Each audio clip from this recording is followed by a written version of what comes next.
আমাদের সমাজে মানুষ বাস করে 3 ধরনের কালচার নিয়ে। কারণ আমাদের সমাজে যে মানুষগুলো আমরা দেখতাম পাই তাদের মাঝে 3 ধরনের কালচার দেখা যায়। তো 3 ধরনের কালচারের মাঝে এক ধরনের কালচারের প্রকৃতির মানুষ হয়েছে এরা তাকে অন্যজনের ফাঁসায় বাঁশ দেওয়ার জন্য সবসময়, যে তারে কী করে বাঁশ দেওয়া যায়, কিভাবে আপদে বিপদে ঠেলে নিয়ে ফালানি যায়, অন্যের কাছে কিভাবে মন্দ লোক হিসাবে পরিচিত করা যায়, তুলে ধরা যায়, সেইটা নিয়ে এই যে এই কালচারের মানুষটা যে এগুলা করে, আমার কাছে মনে হয় যে এর মনে হয় এই কোনো কাজ নাই।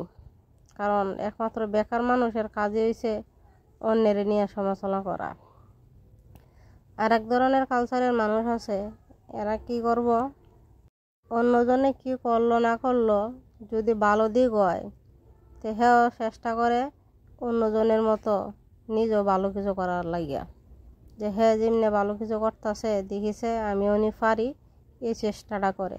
তো এই ক্ষেত্রে আমিও সাপোর্ট করি এই ধরনের মানুষ যারা, এদেরকে আমি একটু বেশি সাপোর্ট করি। কারণ তারা ভালো কিছু অর্জন করতে চায়, কারণ অন্যের মাঝে ভালো কিছু দেখে টিখা তারা নিজেও ভালো কিছু শিখতে চায়। অন্যের দেখে ভালো কিছু শিক্ষা যদি সফল হইতে পারে এটা আমারও অনেক ভালো লাগে। এই কালচারের মানুষগুলো আসলেই চেষ্টা করে, পরিশ্রম করে। আর এক ধরনের কালচারের মানুষ আছে কি জানেন, শেষরা। এরা মনে করেন অনেকের কাছ থেকে টাকা পয়সা দাঁড়টার নিয়ে এদের খবর আর পাওয়া যায় না।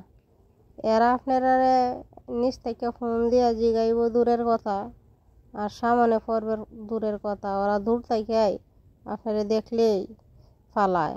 আর যদি ফোনের দূরত্ব থাকে তাহলে আপনার নাম্বারটারে কী করবো জানেন, ব্ল্যাক লিস্টে ফালাই দিব। হ্যাঁ মনে করে যে এই যে টাকা ইন্না খাইছি আর দেওয়ানের দরকার নাই, এটা হের বাপের সম্পত্তি।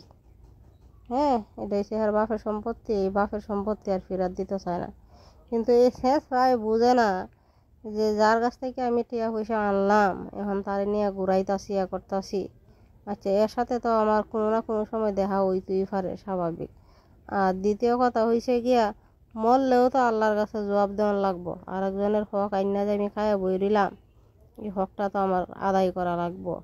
এই সে গিয়ে 3 নাম্বার শেষরার কাজ। মানুষের সমস্যা হইতেই পারে, যদি একটা মানুষের সমস্যা হয় লেনদেনের ক্ষেত্রে একজন ফোন করে বলুক যেমন এমন সমস্যা দিতে পারতেছি না, পরে দিবনে, তবে তারা এই কথা বলতে একদমও রাজি না।